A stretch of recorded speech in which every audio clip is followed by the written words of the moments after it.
Okay, now let's look at a drastically different example of Maxwell-Boltzmann distribution. This time, we don't have a two-level system anymore. We have what's called a classical ideal gas.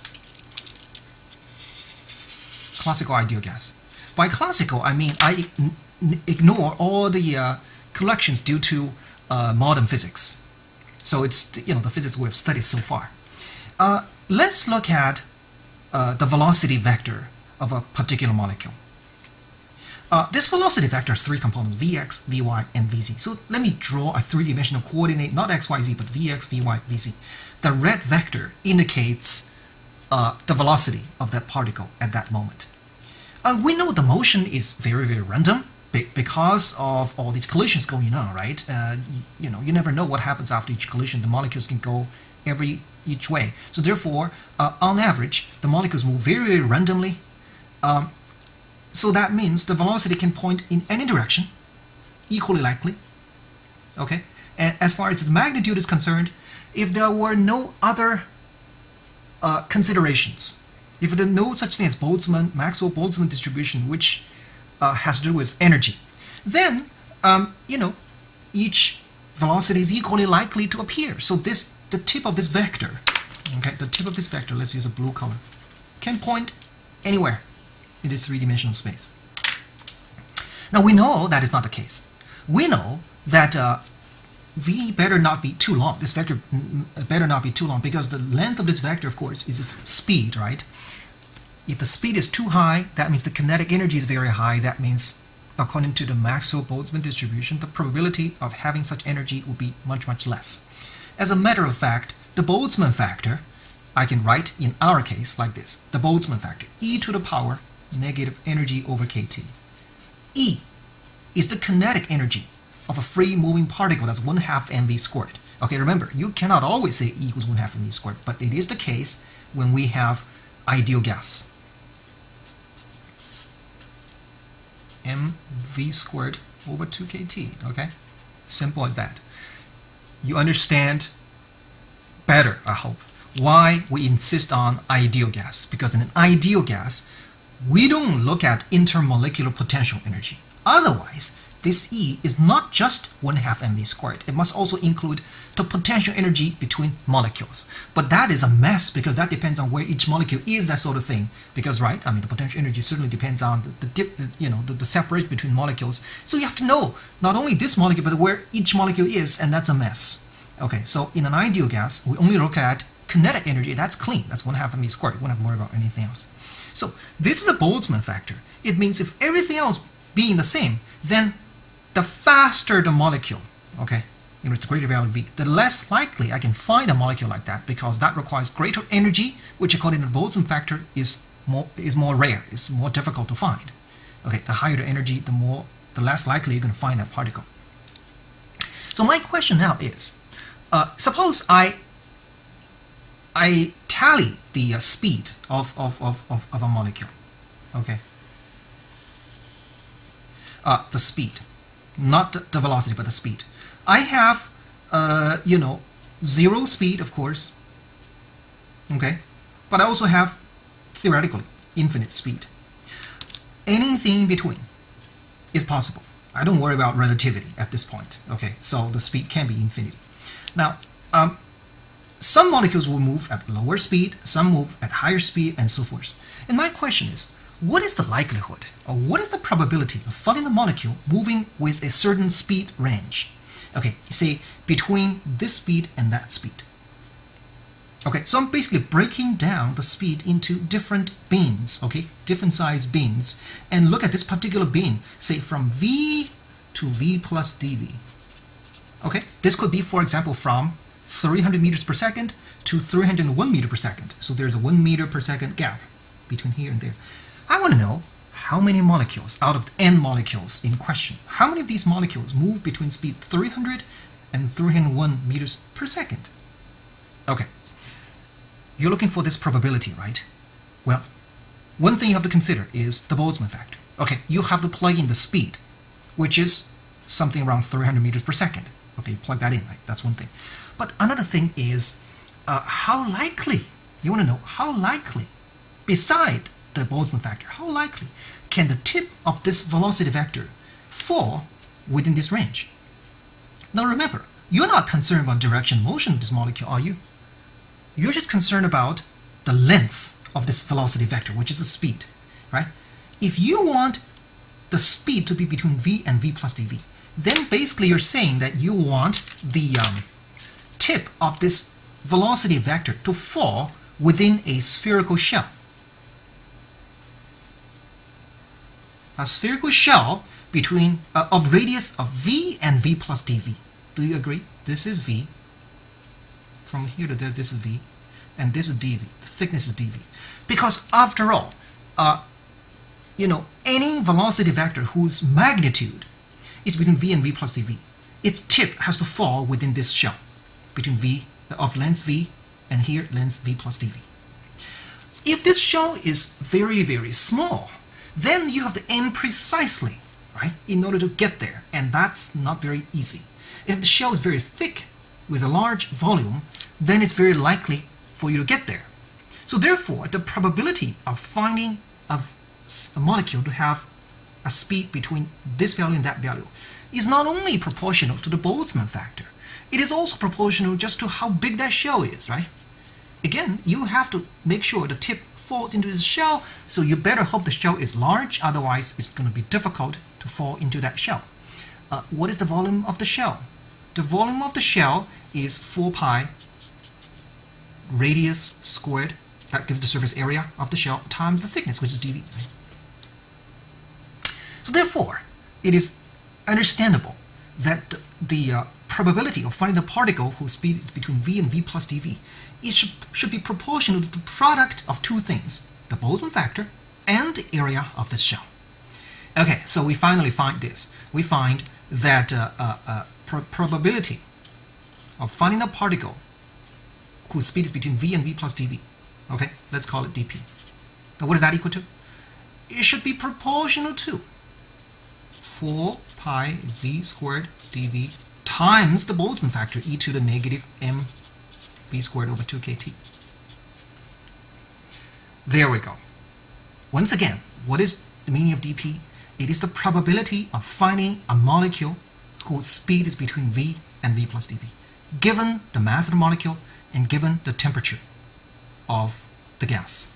Now this is truly remarkable because we came with almost no knowledge of what's going on here, and yet we have come up with such a precise prediction. Just exactly what kind of percentage would the molecule be moving between v and v plus dv. Of course, this is only a proportionality. We have to change that to a equal sign, and again, the trick here is we have to introduce what's called a normalization constant, because after all, this is only the probability of moving between v and v plus dv. Now v can go from anywhere between positive 0 and positive infinity. So what if I sum over all the probabilities up? Okay, so v, this side I'm going to integrate over v, right? Because there's a dv here. So I'm going to take that 4 pi out. Okay, v squared e m v squared over 2 kt dv. Going from 0 to infinity, okay, that's all the possible ranges. Now, I want to make this to be equal to 1. Why? Because regardless of what particle we're talking about, its speed cannot fall outside this range of 0 to positive infinity, right? It has to be somewhere between 0 and positive infinity, so the total probability must be equal to 100%. Okay, now, that is not guaranteed until I have a constant c in front of it. That c is such that it makes this equal, okay? Makes these two sides equal. So I can find c that way by performing this integral, and here is what I get. When you finish the integration, you get c equals m over 2 pi kt raised to the power 3 over 2. You plug that in, you get dp equals this constant times v squared times the Boltzmann factor times dv. This is equivalent to equation number 26 on page 656. Again, what is the meaning of this equation? It tells us that this is the probability of finding a molecule to move between speed v and v plus dv. Okay, this is called the Maxwell-Boltzmann speed distribution.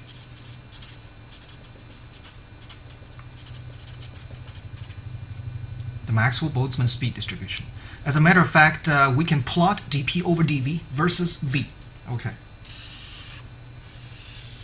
Here's dp over dv. What's dp over dv? That is the probability per unit speed interval. Okay. Versus v. Let's see what we get. All right, let's see what we get. When v is very small, you have v squared, so that goes to 0. Okay. And then it starts to go up, right? It starts to go up. But when v becomes very, very large, even though v squared is very large, you have an overpowering exponential, which is negative, so that brings the whole thing down to 0. So it goes up, and it goes down like this. Like this. What is the meaning of this point? Obviously, there's something special about it. This is the highest point of the curve, right? What is the meaning of this point? Well, to understand the meaning of this point, you have to understand what this curve really means. Now, suppose I take an area out of this curve, this area. Okay, this is between v1 and v2. What is the meaning of this area? Now, suppose v1 and v2 are very close to each other. Okay, so that this is almost flat, right? The top is almost flat. You get this area. This area, how do you calculate this area? Would be height times difference, right? Difference delta v. Okay, the height is dp over dv, which is very close to delta p over delta v, because delta v is very close to 0. So you have delta p over delta v, that's the height, times delta v. What's that? Isn't that delta p? What's delta p? That is the probability of finding a particle with a speed between this point, this speed, and that speed. So what is this area now? This area is the probability of finding a particle whose speed is between v1 and v2. Okay, now let me ask you, what is the total area? That would be the total area under this curve would be the probability of finding a particle whose speed is between 0 and infinity. And what do you think that is? Isn't that 100%? Okay, so therefore, the total area under this curve is 100%. That is the normalization condition. If this curve is high, what does that mean? It means dp over dv is large, which means this is you're at the region of a speed which is more likely to be found, which has a higher probability of occurring. As a matter of fact, this point marks the highest point of dp over dv. We call this the most probable speed, mp. Now, it doesn't mean all particles will move at that speed, but if you take a whole bunch of particles, you measure their speed randomly, what is the most likely value of speed you're going to find? It's this value, vmp, because the probability is the highest. Okay, so we have vmp, and how do you calculate vmp?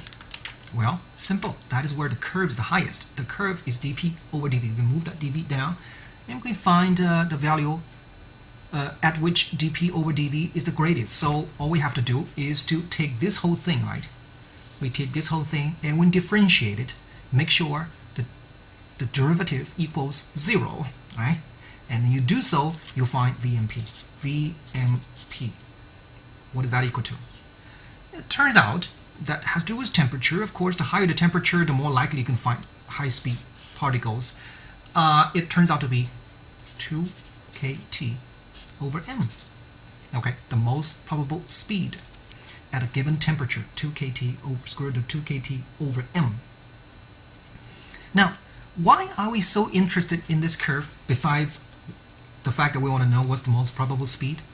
Well, remember, the whole idea of statistical mechanics is that we're no longer going to focus on each individual molecule, but rather we want to calculate statistical average value. Okay, even though some particles will move fast, some are going to move slow, what's really important to us is on average how fast they move, because that will help us determine, among other things, the temperature and the pressure, right? So the question is, can we use this formula to calculate the statistical average value of a certain quantity, such as v? Okay, what is the average value of v? Such as what is the average value of v squared, whatever. Okay, in other words, we're looking for the calculation of average values. Can we do that? And the answer is yes, we can.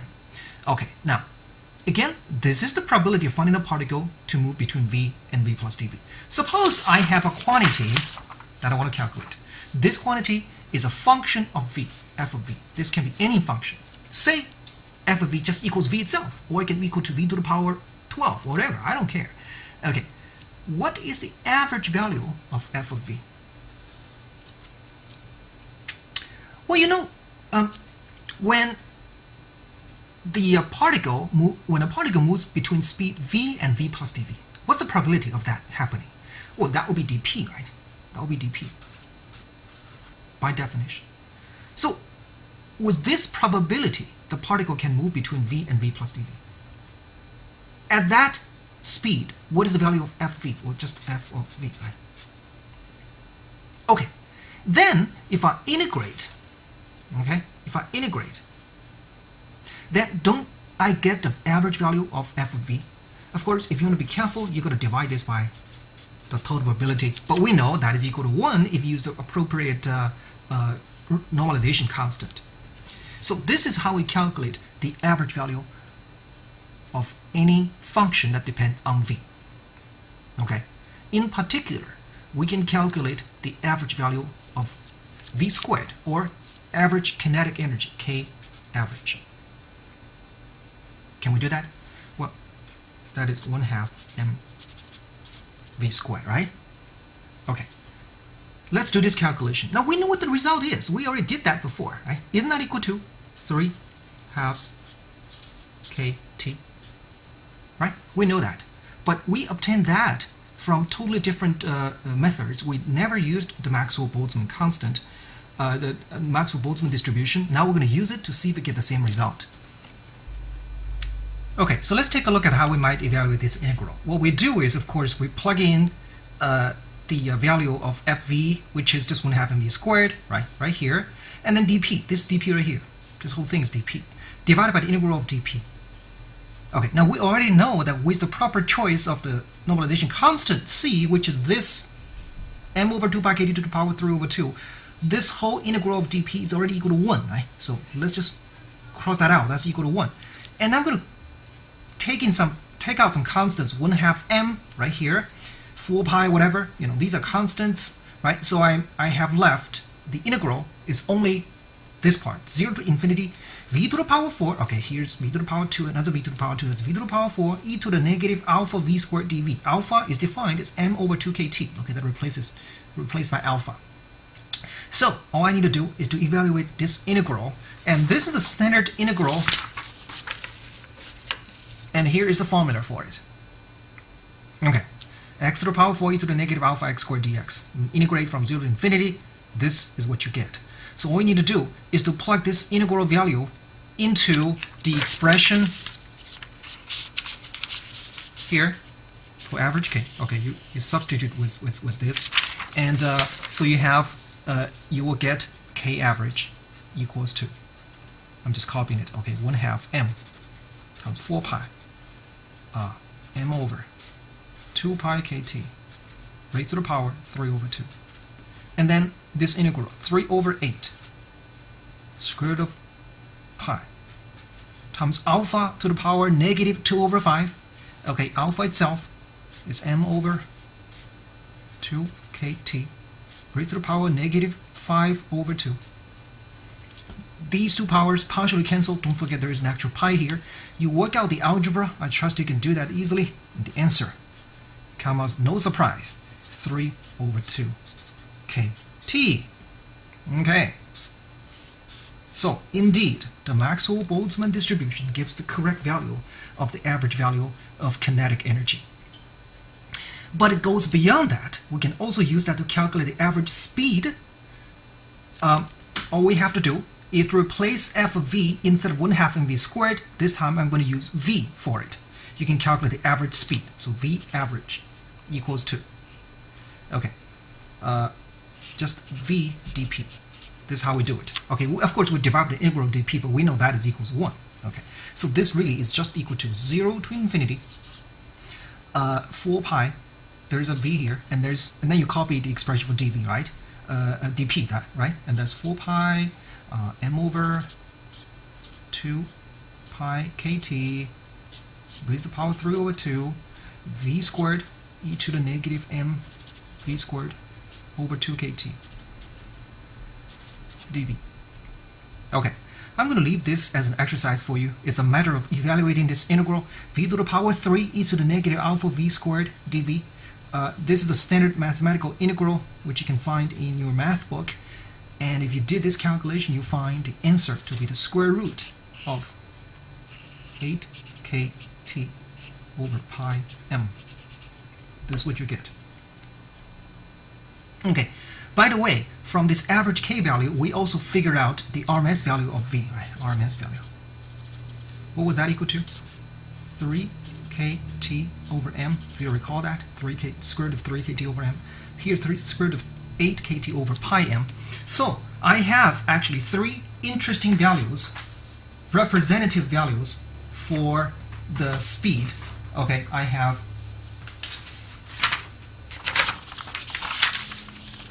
VRMS,